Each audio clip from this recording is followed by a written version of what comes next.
Exposed steel can begin to form a film of rust after just a handful of days. Imagine what it would look like after years and years of exposure to the elements.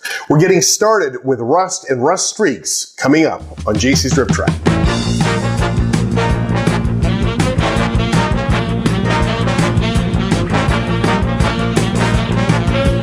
Hi there, my name is John and welcome to JC's Riptrack. If you want tips and advice on how to turn your plastic models into something that you would find on the rails today, then please hit subscribe and that little bell icon so you can be notified anytime I upload a new video. What sorts of things have you tried for rust on your models? Do you have any techniques that work particularly well? If so, let me know in the comments section down below. If you haven't already done so, check out the first video in this series which gives an overview of a process for weathering factory painted models. This video covers step number 6 of 8, and if you stick around till the end, you can connect with my other videos in this set. Getting a realistic rust effect is often what attracts people to the art of weathering, but the complexity of it can be rather off-putting. So I'm going to put this right out front. There is no single method that will generate a realistic rust effect instantly. Picking up a jar of rust effects and slopping it all over your model is not going to cut it. But that's no reason not to do it. In fact, working to get a realistic rust effect can be tremendously satisfying. So to get started, I'm going to share a couple of basics, both with an airbrush and without. Both of the basic techniques that I am sharing in this video assumes that you've already done chips and scratches on your model, or at least you've done something to give some wear and tear to the paint. Whether you've done this using the sponge chipping technique that I outlined in the last video, or you've used another method, our starting point assumes that weathering has progressed enough that there are chips and scratches on the model. While I've been trying to keep the airbrush at bay while doing this Weathering Basics series, an airbrush can be a very effective way of applying a halo around existing chips or existing rust. If you look at a rust spot up close, the area around it is also beginning to rust, and that is because the metal around the chip is also beginning to corrode and come up through the paint. This has an effective look of a halo of rust that forms around a given chip. On a scale model, you can achieve this by fogging a rust color around a given chip using an airbrush. While the method is fairly straightforward, it does require some practice. Also, it is much easier with a dual action airbrush, but it's not impossible with other types. What I suggest is practicing with your airbrush before you actually go to the model. The airbrush that I'm using is a dual action gravity-fed airbrush with a 0.3mm needle. For a mix of paint, you want to use an orange-brown acrylic paint or mix. In this case, I'm using Games Workshop's Mornfang Brown and Scrag Brown from their Citadel line.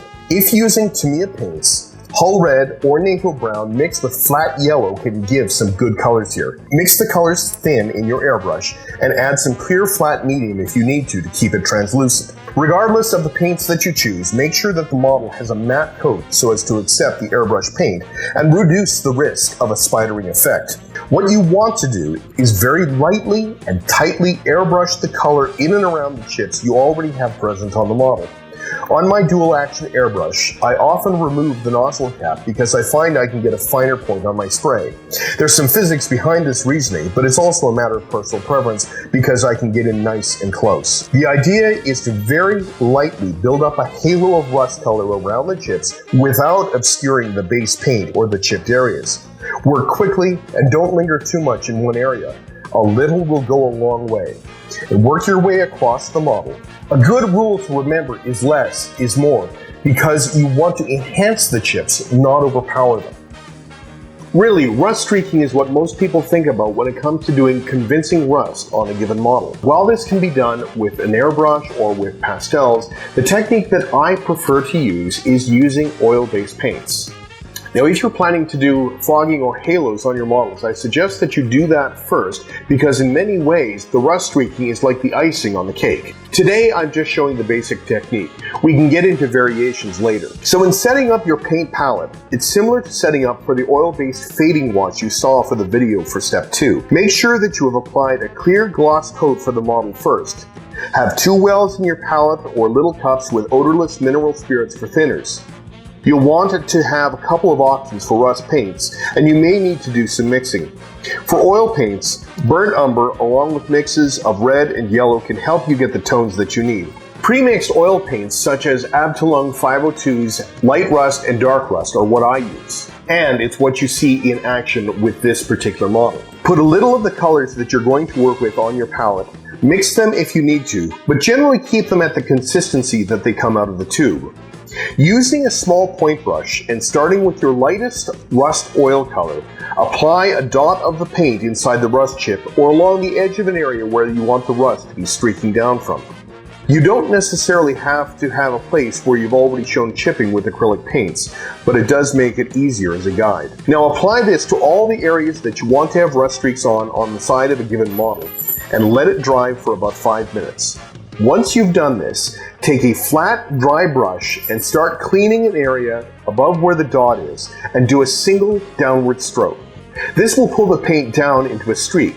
However, if this is not straight, you might need to come in with another small flat brush dampened with some odorless thinner to shape the streaks so that they flow down from their point of origin.